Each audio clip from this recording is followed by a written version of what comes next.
What's up, YouTube family? Today I'm going to show you a village that only has one inhabitant. It's a woman who lives here alone. It's amazing because it's completely isolated. The road only goes up to here, up to where we are, and I've left the car here. And well, I think the landscape and the location of this village speak for themselves. Climbing up here is like climbing to Pride Rock in the Lion King movie. You can see absolutely everything. There is the village. We have to walk to get there, but it's a beautiful path. I'm not sure if you can hear the river below. It must be full of water. I don't know, this really is a paradise. There's nothing nearby, nothing at all, no matter where you look. This woman has chosen to live here alone. I hope she shares her story, since some of you regular viewers have already seen this village from my previous attempt to explore it. I couldn't find her or tell her story, but I think I'll find her today. I'll leave my social media links here for anyone who wants to follow or support me. Subscribe to the channel, it's free and really helps me. Let's get started.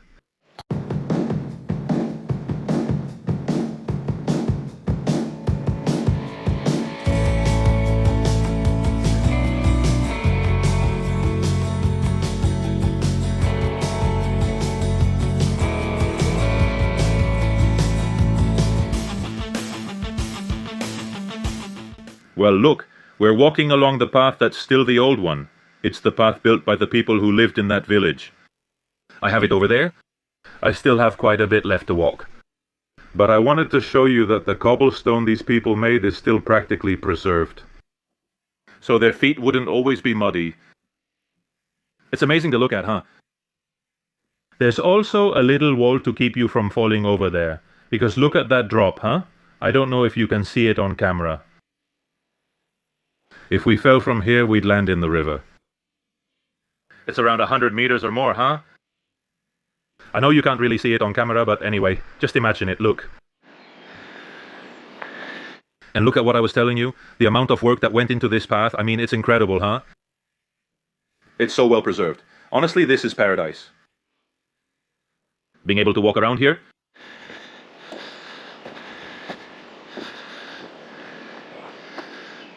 I'm not sure. You'll have to tell me your thoughts. But now we're going to go through there. There are oaks. There's everything. I think you're going to enjoy it. We're pretty much descending now to what's called the low forest, because we've been very high up, and this is where I was telling you that all the vegetation starts to come together. There are oaks, chestnut trees, and many other trees in this area. But it's just crazy. I know that many of you like the paths I take to get to the villages. It also shows how far these people had to walk to get there. Look, huh? The walls they built many years ago are still preserved. You can see that this tree has grown around the wall. They're still preserved here. They were the ones who built the barrier so that all the soil wouldn't come down onto the path. And they're still here. Look, with the moss... I don't know, this feels like a fairy tale. Well, I think I'm almost there. So, well, I'm going to keep going down because there are a ton of mosquitoes here today.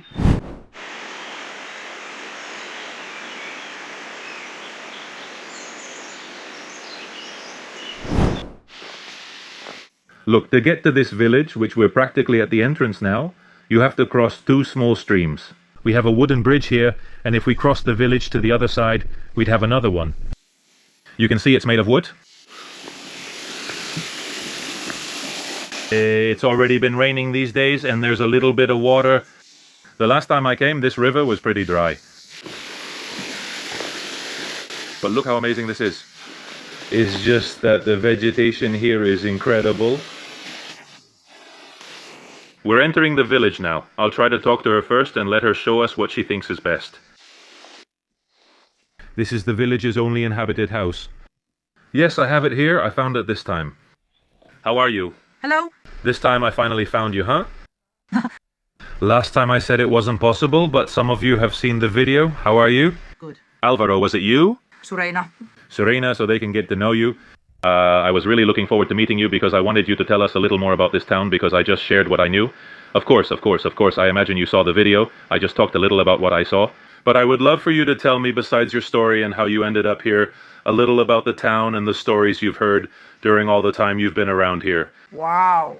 This town has a lot of stories. It's a town, how can I put it? I think that since the time of the forts, there could be writings and there could be history. Since when? Yes, 2000 years. Because some people have told me too that they already had, well, historical matters in documents and such that were catalogued in those times. This place could have been inhabited too. A completely Castro settlement. Yes, before it was an Asturian village, right? Of course, yes, because, well, you know, right?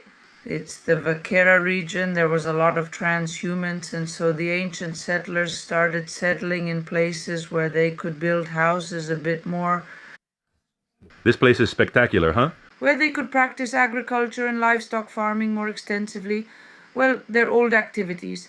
Here they had everything cultivated. They had vineyards. There's a winery. I can show you later if you want. Yes. They had rye. There are 2 mills, of course. Everything was left very well, yes. You could see it from above. From disuse, right? From no one being there. And how did you decide to come here? Did you want to change your life, or how was it? Well, after studying and traveling and living in a lot of places, I said to myself that I wanted to go to the village because that's where I feel at home, because I used to come here a lot, you know, to spend time with myself. And it was like, well, this is where I find myself. I find myself here, and I wanted to, well, get to know myself even more. Did you always live in a village? Well, in the city. In the city, huh? And that's what already... For me, the city is because as a girl, you wanted the city. You want to be there because you want to know a little more about it. Well, when you grow up here, what you want is to know what you don't have. So for me, the city, I went to Gijón. My brother was studying there at the vocational school.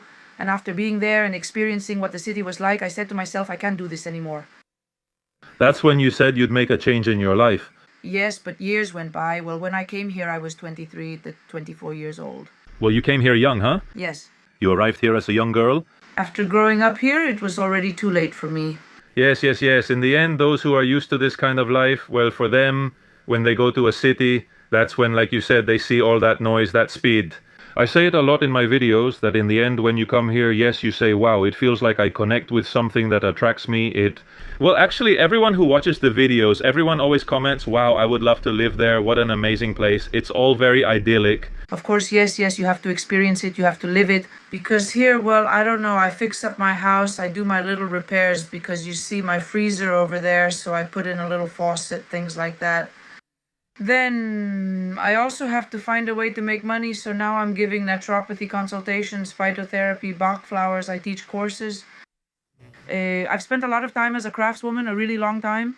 When I came to live here, I came with my engraving and printing workshop. And I became a bookbinder, and I did bookbinding, and I explored my art, you know, let's say, right? Yes, you did what you liked, what came from within you. Of course, then I got a car because I came here without a car.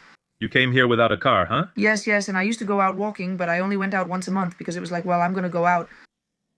And I ate a lot of wild things. I learned a lot about medicinal plants. I already knew quite a bit from my parents, but I always liked this thing about medicinal plants, edible plants. So I made myself nettle soups, and I ate from what...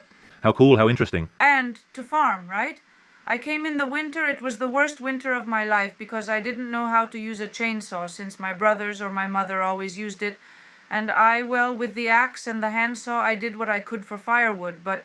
But you managed to get by. How tough? I don't get out of bed because I don't have firewood. It was a hard winter, but also beautiful due to deep introspection. There were several summers until I got together with the father of my oldest daughter and all that. But it was all about exploring what I had around me. I learned a lot about mushrooms so I could eat, you know? About searching. Yes, living off what the land gave you. Of course, and then I started to grow things. I already knew how to farm with my mother, and in the places where I lived before coming here, I had gardens, a community garden, and gardens with other people. There I created my own garden, and I started to grow things in the spring and to plant, and I started to have a garden and with crafts, and I made my own drawings. Do many people visit you, or do you usually spend most of your time alone? I've had different times. There are times, right? There are lonelier times and times, well, when the weather gets better, more people come. Naturally, your lifestyle draws their attention. Of course, over time, I've joined volunteering platforms because I've also done volunteer work. And now people come from all over Europe, Germans, French, as volunteers. Yes, I mean, that means, of course, that A space for food, accommodation, and they help me. They help me, and we share, well, like we share daily life. that's great. They must be amazed when they visit, right? Of course, yes, yes. This place is paradise. I travel throughout Asturias visiting abandoned villages, and this one always stood out to me. In fact, the first time I wanted to record here... But paradise has to be shared. Yes, of course, of course. Otherwise, it stops being paradise. Many people I meet are very closed-minded, especially in their towns, saying things like, no, don't take this out. I'm actually trying to show that villages are dying and we must either repopulate them or take action. Here, there's going to be diversity, either diversity or nothing, because if not, everything will end, and it's a shame. Yes, it's a shame, this village. I've seen how it has been deteriorating. I've also seen how people have come, lived here, and then left. Well, because of the circumstances here. I grew up here. I came when I was about 8 years old with my parents. They gave us this house and we rebuilt it. It's very beautiful. We'll show the outside later, but for now, I'd like you to show me some of the village and tell me the most important things. Unique things about the village, because when I showed it, I just looked around a little bit, but it's not the same as getting to know it firsthand from you and for you to tell us a little bit about it. Naturally, I don't know every story about this place. More than I do, for sure. I like talking to the local people, and I know the owner of this house. I really enjoy visiting her. We've already become part of the family. I like talking to a gentleman who sometimes comes by and says, oh, my grandparents were born here, so I go and ask him, and I enjoy chatting and asking, hey, how did your grandparents live? What did they do for a living? And they tell me that here they used to grow rye, they grew vineyards, they had this, they had that, they even had tobacco. Wow. And during the war, they would go sell it in Portugal and exchange it for sugar. I mean... It's incredible, incredible. Stories that you tell? Wow. Yes, because without you, they'd be lost in time since you've become a time machine by absorbing that information. But what I'd really like to know is, the thing is that daily life in the end just absorbs you here. Because even paradise requires upkeep. You have to clean the paths, tend the garden, care for the animals and the girls, and so on. You live here with your daughters, right? Yes. Yes, that's something I hadn't told you, that he lives here with his daughters. There's really no excuse. Many people make excuses like, I have kids. But if you want to do it, you can. It's my daughters who keep me here. Of course. I mean, if it were up to me, I would go travel, for example, because I love traveling. But they say, no, I want to go back home. Look, we took a trip to Tarragona. Then we went to France, the French Pyrenees, which is an amazing place with some impressive forests. And then we were around Parque Slasco and so on, and they were like, I want to go back home. We visited the beaches, but they just wanted to go home. You have to admit, Asturias is a paradise. People can see it.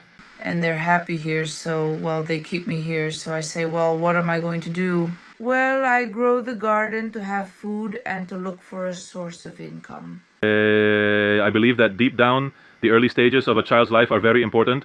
And for me, in my way of thinking, I know that many people won't think like us, and that's why the world is the way it is, because there has to be all kinds of people. But as you go along and experience things, you realize that stress makes you sick, and that a lot of things we live through in the city, the best thing you can teach a child is this from a very young age.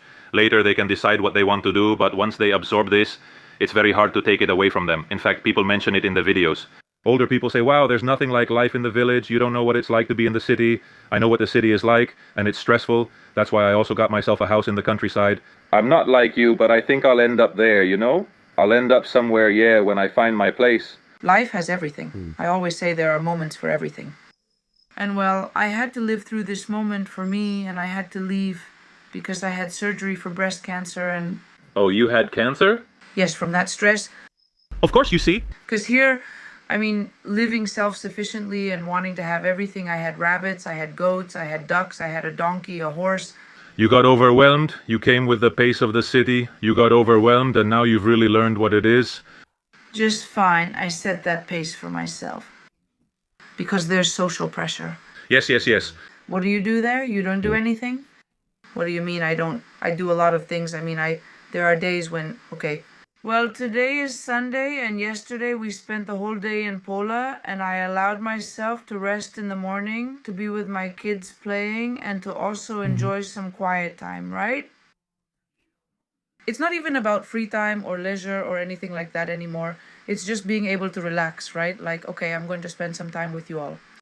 And also do things around the house because you have to do the laundry, clean the house. You have electricity here, right? Me? Look, if you want, I can show you. Let's go inside. I'll record whatever you want. I'll make a quick cut, then you can show me anything in your house. I'll show you because I'm proud of my renovated kitchen. All right, let's get to know them. Come on, let's get to know them.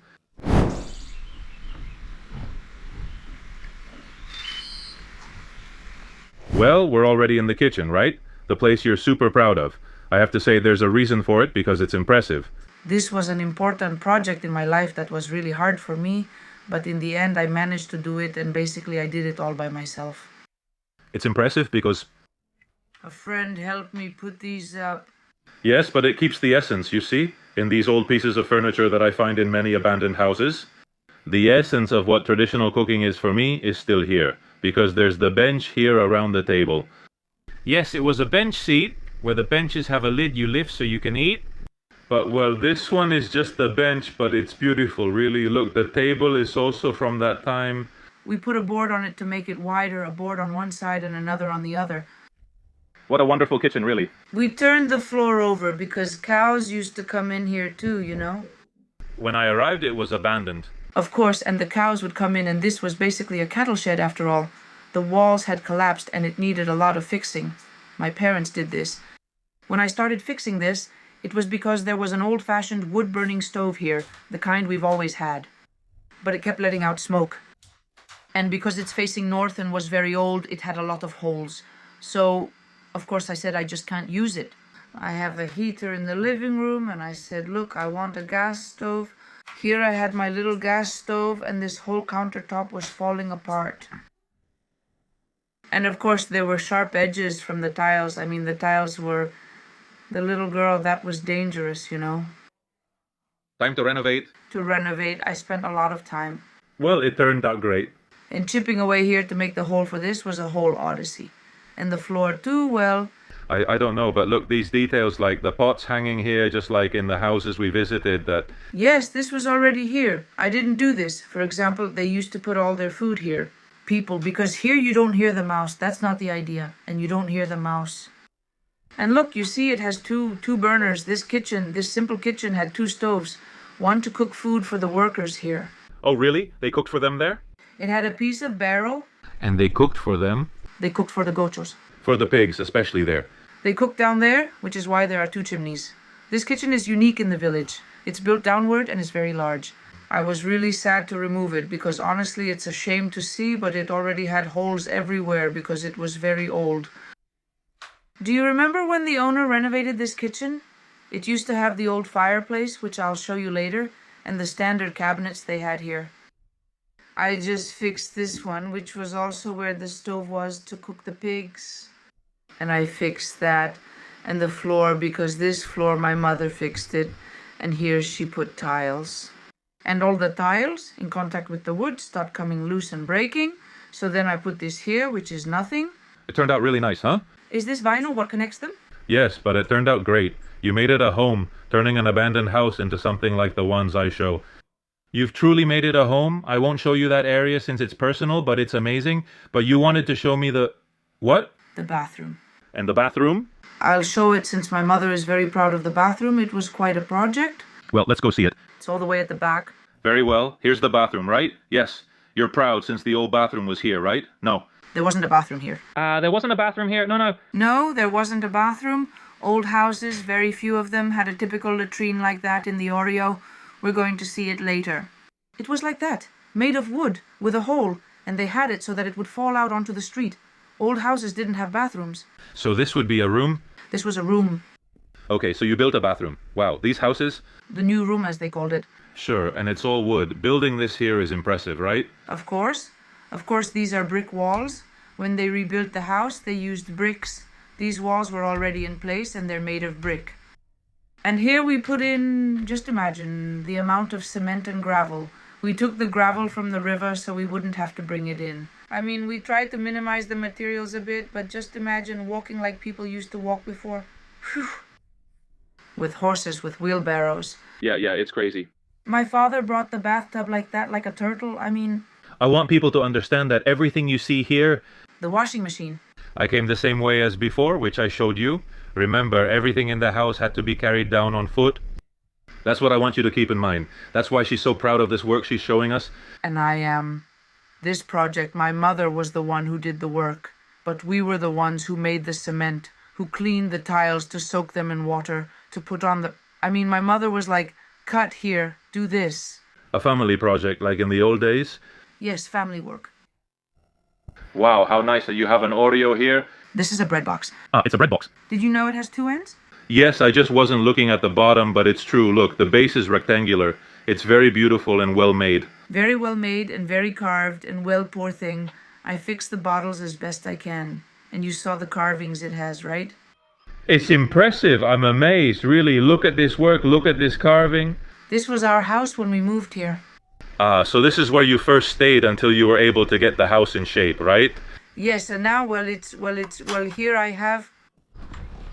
Oh, the smell, huh? What a smell of a village house, a real village. You just can't imagine it. Well, I have medicinal plants to dry, vita, lemon balm, rosemary, because I work with medicinal plants, and now I'm going to give a course, so... You're already getting ready and... Yes, of course. Here I have the preserves. Everything, the jams, the stews, green beans, everything. Wow, just like in the old days, huh? This bread box is finally being used as intended. Of course, I put the seeds in here, and here I have the storage for the jars to make preserves later. I put the pumpkins here. Right now I don't have any pumpkins, but this is where I put them to dry. The chestnuts, the hazelnuts. I have a lot of hazelnuts here. I use these boxes for the walnuts, the chestnuts, and the hazelnuts. Look at all these hazelnuts. A big pile gathered here. Huh? Here, take a handful with you. Wow, thank you very much. I'll keep them. They're really tasty, really tasty. I'll keep them. It's beautiful, huh? I love the patio, huh? The seeds, let's see. And what I wanted to show you here are the details it has. Look at these details, such details. Wow. I love this woodwork. All of this, including the big beads. We must restore the floor since we were falling down. It's impressive. For those who are new to this video, I want to tell you that where we're standing is a... Well, there are Oreos and Paneras. I always mention it in every video because I know some people are new. And this is where all the food was stored, okay? So that mice couldn't get in. See, that's the less restored part over there. I used to have beans here, but I picked them, I harvested them, and of course... All the food was hung here so that it wouldn't... For hanging things we have... Of course, it also serves as a clothesline. Of course. So your clothes stay dry when it rains. Very good, very good. That's amazing, really, huh? Look, this is an Oreo as a Panera should be, as it should be in its... It has two ends. Exactly. You can see it from outside and we'll show it from there for a better perspective. I'll go down and show you from below. Look, from here I think we have a better perspective, and that's because these constructions... Yes, look, up there the Paneras have two, okay? And the Oreos have one, okay? In this case, they are also different because of the rectangular floor plan, and because the Oreo is square and the Paneras have more pegolos, which are like the ones we've seen in previous videos in this area, which are from this type of construction. The pegolos are different. You can see the amount of work they took. From little stone to little stone until making this big block, which is a pegolo, that supports the whole wooden structure. Yes. These aerial granaries were built without any kind of nails. Everything is assembled together, just so you know, for all of you who are new to this video. I love the courtyard, huh? In fact, there's an anecdote about this Oreo. The Ethnographic Museum of Grande de Salime wanted to take it apart. I mean, they wanted to buy it, dismantle it, and take it away by helicopter. Take it away by helicopter? Since they can be taken apart and put back together? I mean, it's important. It's a really important breadbasket, right? But of course, the owner refused. Of course. Well, but it's actually pretty good. It's been preserved because the ones I see in abandoned villages are destroyed, right? When you were in Trabasis, you missed some Oreos. I have photos of them. Of course, the ones that were burned, because there was a fire there and they burned down, right? In 2011? Yes, what a shame. Only the house in better shape survived, as we put out the remaining fire inside the beam to prevent it from burning through. Of course. We tried to put it out with buckets and the village's only fountain. What a shame, really. Look, and here is the winery. Here's the winery. Impressive door, right? Yes, look how beautiful it is. It's in rough shape and I want to restore it, but they used to make wine here. The previous owners of this house used to make wine here, you know? It's in rough shape because I want to restore it, and I have a storage here with a bunch of things because I make nettle purins and stuff like that for the plants, for the garden. But look, this isn't a barrel.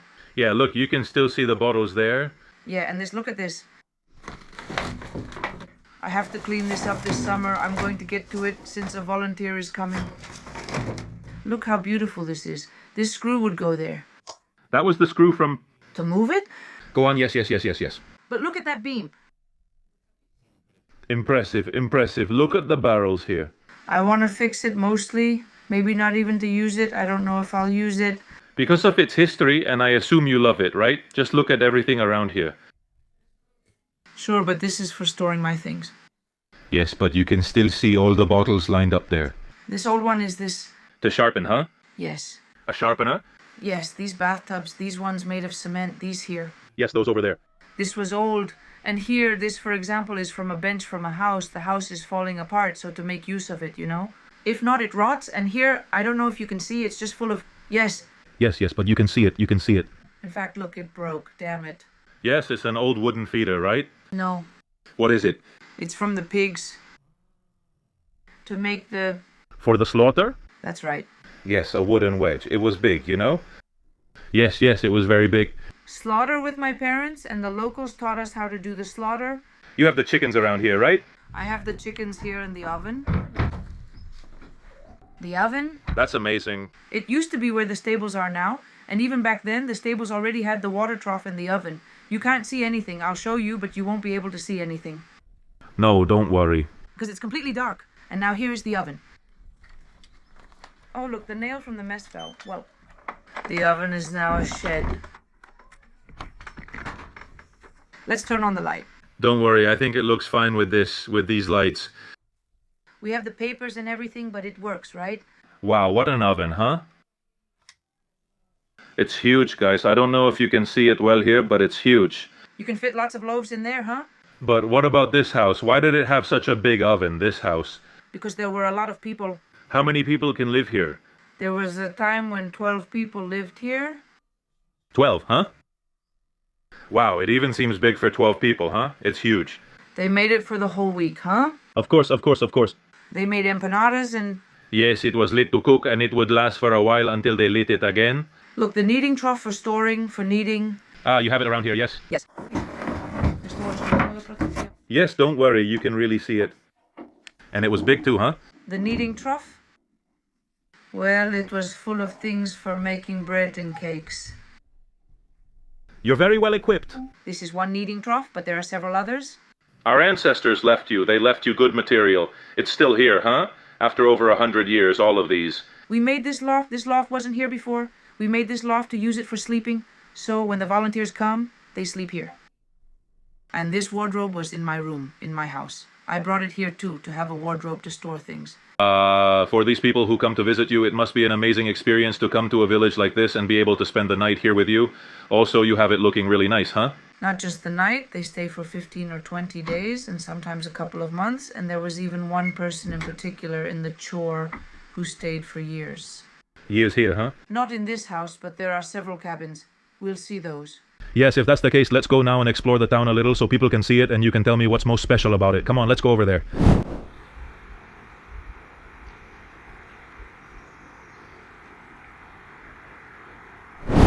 For context, we just left his house, this one here. We've explored it fully and he explained everything. We're heading up now because he wants to show me the chapel, which has a lot of history, right? When I saw it, you could still see the area of, I can't remember the name right now. I think there was only the stone, if I remember right. Yes, I think there was only the stone at the altar, if I remember right. The foundational area. Yes, the thing is, people weren't going to like this. Yes, this was the old chapel, but as you see, vegetation has taken over. This was a very old chapel and it never had a roof. When I got here, it didn't have a roof. What happened is that at one point we wanted to restore it and we put a roof on it, kind of like a basket weave. Yes. What happened is that, of course, we used beams that weren't very good, and with the snowfall, it collapsed. It collapsed, huh? But, well, we restored them with work camps, which, well, at that time we did 2 work camps. And Armando Grania came, who is an archaeologist that has been around Somiedo, doing a lot of cataloging. He also has a book about Tetos of Somiedo. And he came and taught us the technique, and we also did a workshop with it. How beautiful. And it appeared on the altar. The altar was here. And it seems that this was different. Well, when we were doing the restoration, a guy came who was fixing the Corias monastery, and he started to see writings from this village. And it just so happened that we were restoring the chapel. So, of course, he came and saw that we had taken out this stone, which we didn't know what it was. I mean, you had taken it out from around there from... From the altar, there was one here. All of this was stone, a stone wall. And on the floor below, it was like this. And look, if you notice, it's carved. This is a carving my daughter's father made. And the archaeologists got really upset about it too. But this has the grooves right here. And here it seems that this always had some kind of animal fat. A pig, you know? For example, or a wild boar. A long time ago it was wild boar. And it always had a wick burning. And this is called the foundational altar. The foundational altar. Which seems to have been even before the chapel. So that stone is very old? They wanted to do a carbon-14 test on it, but because of this they got upset. I said, what have they done? This is sacrilege. Luckily they didn't take the stone. Right. They wanted to take it. They would have taken it to a museum, but it stayed here, and the guy said that stone originally stood upright, and there was a fire here. And that fire was the one they used for all the houses. Wow, man, incredible. It was like... Yeah, it was the main fire where everyone came, took fire, and brought it home too, right? Yeah. That's what they said, and that this was long before the chapel. In fact, there's a story which the locals here tell about the saint. The saint is a small wooden saint like this that is now in San Martin. Do you know what the saint looked like? Saint Eulalia? It was Saint Eulalia, huh? And she was a little saint, so tiny, and she kept appearing all the time, in Trabasis here, to Trabasis here. They took her away, saying the saint appeared, because they didn't know exactly where to build the chapel, whether in Trabatis or here, and it was always the argument that the saint, no, now she's in Trabakis, no, now she's in Caraguans. Someone must have moved her since she couldn't move on her own. A little saint like that. Was it the bear who took her? No, it must have been someone saying, I want her in Caraguanes, or I want her in Trabacas. They had a rivalry, and in the end, the chapel was built here. Of course. I mean, between the towns of Trabasis and Caraguanes. Here, there's a neighborhood association for Monte Comunal, which is Trabasis and Caraguanes. And they had, people from Trabacas had farms here, and people from here had farms in Trabacas. They had quite a bit of, neighborliness, because it's really very close. Yes. So look at how Trabasis is. It's very shady. So they needed farms on the sunny side, of course. They needed farms for the cattle since there are farms all around. I think that's already the case. Those hills over there. Trabasis is another village that I have recorded, which is over that way. Well, I'll leave the link to the video in the description so you can watch it and explore it. It has some impressive stone houses, you know? The thing is, you have to take a walking route, which, not everyone, only people who travel around Asturias on foot get to these kinds of villages. Because the others, of course, the ones you can reach by car, are very easy to get to. Reaching these villages is very difficult. Now I'm going to show you the threshing floor, known as the Maja threshing floor. Of course, I said back in the day that this little square was where people would come, to socialize. And here they would have the dance. They held the dance here too, but it served a purpose. Yes, which was to thresh the grain.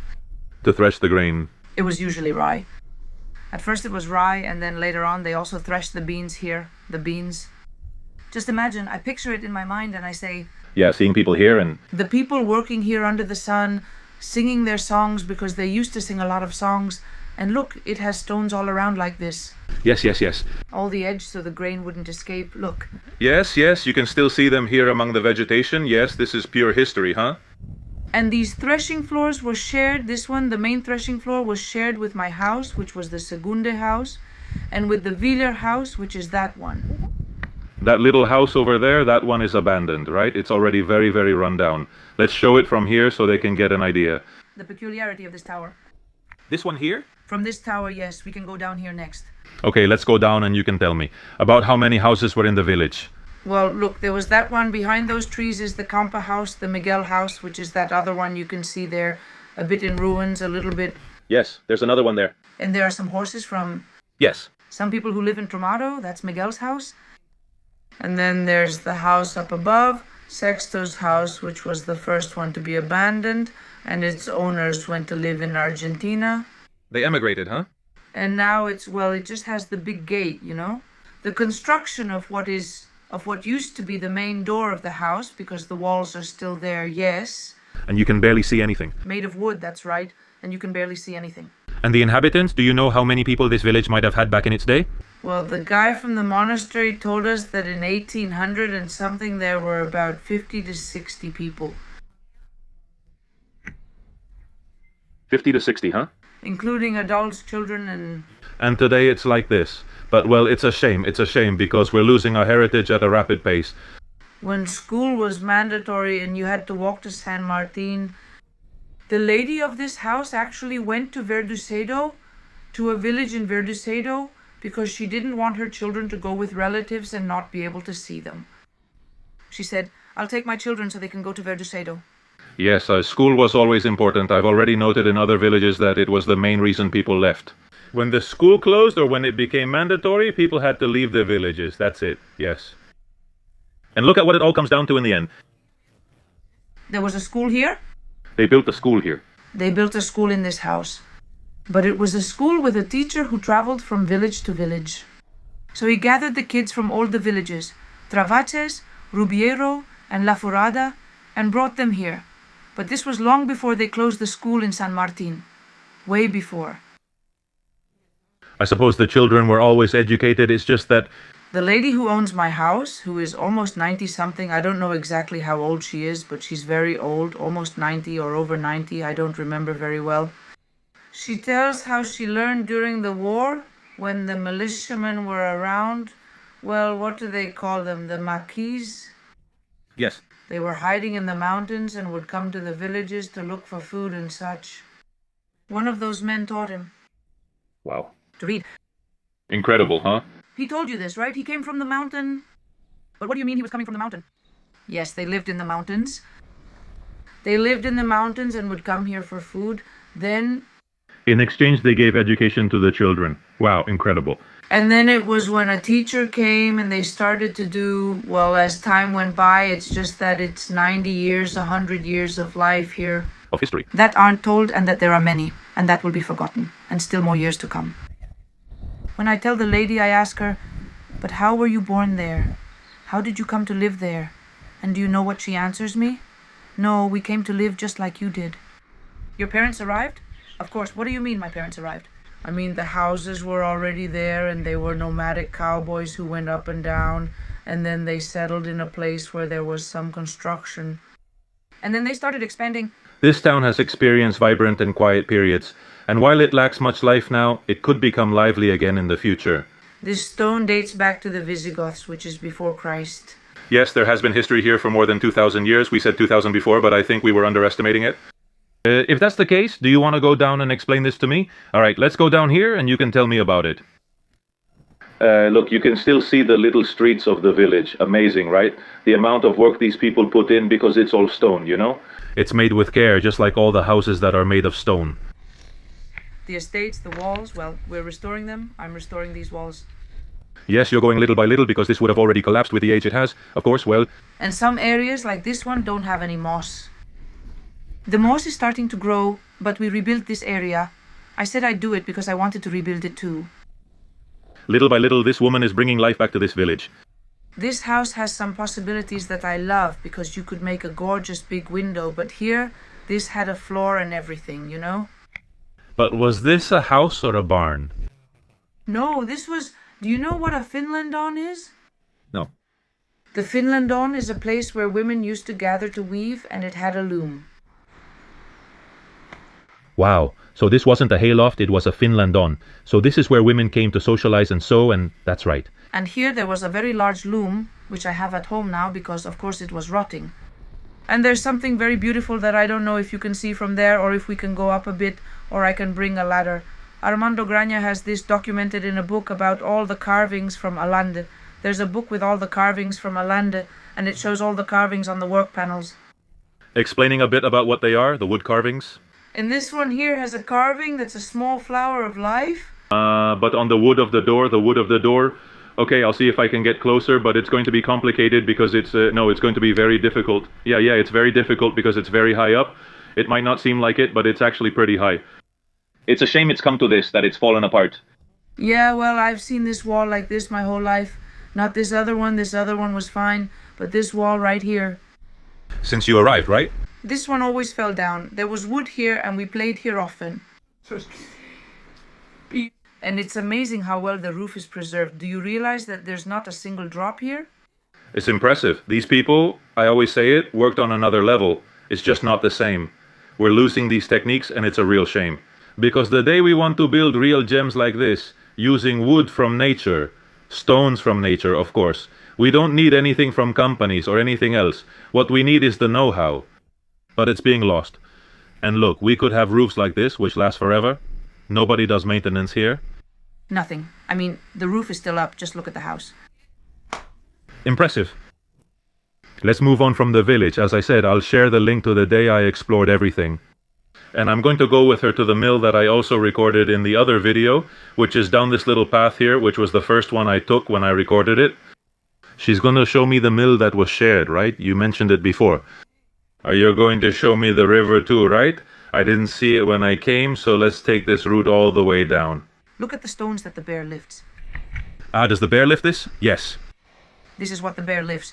Yes, I've told you in several videos, because I've been around this area recording more places, that this is a usual spot for bears. It comes here to eat blueberries, ants, and whatever it finds, right? You told me. Yes. Blueberries and other items are plentiful now. Naturally, they're after them, so it's no surprise the bear might appear here. But the dogs would alert us, right? They do their job? Yes. In fact, over here there's a curtain that... The curtain is for the many outsiders watching us. That's where the honey is kept, right? Where the beehives are kept? Yes. The beehive's enclosed by a stone wall. I'll share a picture here. This, since it's in the rock, it has a door there. I don't know if you can see it. It's complicated now because we're very low. Yes. Well, there's the door. But anyway, up there is that thing, what looks like a stone. That's the entrance to the courtine, which I already told you. I'll leave you a picture so you can see it. They used the rocks there, setting this one into the stone so the bear couldn't get in before making it round. Of course, so it couldn't get in. Taking advantage of the rock, since this is rock, and up there too. Right, along that wall over there. I don't know if you can see it well because it's a little far away. That's our wall with a small enclosure there. See? It would be hard for the bear to climb there, so it wouldn't be able to get to the honey. And there are oaks here. No, these are chestnut trees. They're chestnut trees, yes? Look at that one. Can you see the... Yes. Yes, there. Those are grafts. Grafted and they're huge, right? Yes. Yes, honestly. But look, the poor things already have so many diseases and there's so much neglect. I can't keep up with taking care of everything. And look, they're going to be removed. They're drying up, huh? It's dry. What a shame. Well, and now we're going to cross the bridge I was telling you about, because this village is divided. I mean, there's a stream here and another one on the other side over there. We have to cross a bridge. Did you build these bridges, or...? I take the chance to do work like this when people come, since these bridges don't maintain themselves. And they're trustworthy, right? Yes, it has three beams. It's fine. It feels sturdy. This mesh makes it really slippery in the winter. Of course, so it grips better, huh? And there's the mill. And these mills were shared by the houses. There are two, one here and another one further down. And each house, well, there were 2 or 3 houses for this one and 2 more for the one below. We have 5 houses. Wow, so people brought their grain here, mainly rye, to grind it, then took it home to bake bread, right? Yes, they'd grind it. The thing is, it's so ruined. Yeah, I already saw that 1 or 2, well, 2 chestnuts have fallen on it. I mean, it was a long time ago, but anyway, the mill itself barely had anything left when the chestnut tree fell. It was already in pretty bad shape, huh? Yeah, pretty bad. But it's an idyllic place, you know? I can imagine people here swimming, washing their clothes. Taking care of the water is important, and the owner of my house says what she misses most from here is the water. Of course. Can you believe that I could say this? Because that's where he used to bathe. The water is clean, pure, and... It's just that this place feels like something out of a movie to me. They used to wash with ash and bathe like that. See? No soap, no pesticides? Nothing. Wait, I'm gonna get closer to show it to you a bit from above, because you also told me that it still has the millstone there, right? It's just that yes. She told me they tried to rescue it, but it's really heavy and nearby. They tried to take it out. Look, it's this thing here. This thing here is the millstone. They tried to rescue it, but it's in such bad shape that they were afraid it would collapse on them, and with how heavy it is, it was a risk. Did this village ever have electricity or... A little further up the river. Since I'm not sure they're hearing you, I'll move closer. Yes, come here. Don't go and get yourself killed. Yeah, it's just that this is... Look at how much firewood there is here. It's complicated. You were saying about above the mill? Above the mill is where we get the water or the hose to take to the house, and there's a building that used to be a dynamo, an old one, that took advantage of the water's flow. They used a mini turbine to provide electricity for the entire village. Wow. You can still see these little white things at home. Yes. Because they put up 2 wires. Yes, at 125 it was 25 electricity, that's it. How curious. And they had electricity, and well, they gradually expanded little by little. And self-sufficient, which is what's important. Nowadays we should be much more self-sufficient than we are. Yes, at least you're managing it. I'm on the way, huh? Well... I'm on the way too, huh? We're all on this journey, and many people tell me I'd love to be there and live with her. Of course, but self-sufficiency also has a price. Yes. And working a lot and getting really stressed. And after having gone through cancer, I decided not to stress so much in my life and to do what I can. Of course, in the moment. And well, this is as far as I get. Today, this is as far as I get. And I've done what I could up to this point. The gardens, the girl, and the animals have been around for a long time, and keeping up with everything is tough. I can't manage it all because it takes so much effort. Here, well, this winter I'll come and store the firewood here. Of course, because look, all of this is good. But this fell this spring. At the beginning of spring, this tree fell. Because of this video, a lot of people are going to come or will want to come to see you. Do you welcome them with open arms, or do you prefer peace and quiet? Say it so people know. Honestly, I prefer peace and quiet. If someone visits, they should respect that. Exactly. Me, I'm happy because there's a trail here and people come and walk around. Yes, but they should be respectful since there are many people... I'm rude when they don't respect the environment. Perfect. When they do, I open everything, I offer them a coffee, a tea, and I tell them how the route goes. To everyone who comes, I tell them I'm not a very respectful person. Very well. I wanted to make that clear before ending the video, because I think it's important, because after this video, I know a lot of people will want to come and meet you. They'll all come with good intentions, I know, since my followers are very respectful, thank God. I hope someone with good vibes will be inspired to join you here. Someone eager to help or make a change in their life, whether here or in other abandoned villages in Asturias, and brave enough to do what you're doing. Ultimately, it's about reviving tradition and our former selves. You really have to take the plunge. If you truly want to live like this, you have to accept the consequences of everything it involves. A lot, every day. And fighting with the cakes and fighting with the firewood. I don't know what or how much, but with effort comes the reward of doing it yourself. Of course. By yourself. And that you find yourself above all. The happiness of finding oneself. Those who know what we're talking about know what not to do. When I start chopping firewood, I'm in touch because I clean the forest. I'm in touch with the elements. I avoid using the chainsaw whenever I can. Sometimes I need the chainsaw or a brush cutter, but I try to do everything by hand. But it's true that when you use machinery, well, the animals... Noise clearly affects animals and everything else. When I start the chainsaw, I tell the forest I'm making noise. It's good to communicate. Some people take it as a joke, but we are part of nature. It's because the space also gives you what it gives you. I mean, it gives me firewood and I owe it. It's like something reciprocal, you know? It gives me firewood, so I give it care and respect. I don't throw trash. I try to do everything as ecologically as possible, but, well, the chainsaw is not ecological at all. But it's a help. You have to admit it's a help. Well, I think I'm going to end the video here. It was really great meeting you, and I hope to visit you again soon. And anyone who wants to, that's right, anyone who wants to get to know this village, you already know, I've already said the name, it's called Aguanes. If you do some research, I'll leave it to you since you want things done for you, but you need to put in some effort. With the name, you already know where to look in Asturias. So that's it. Remember to subscribe to my social media if you like the content, because it really helps me a lot to keep growing and to reach people who enjoy this kind of content. And that's it. I'll see you in the next video.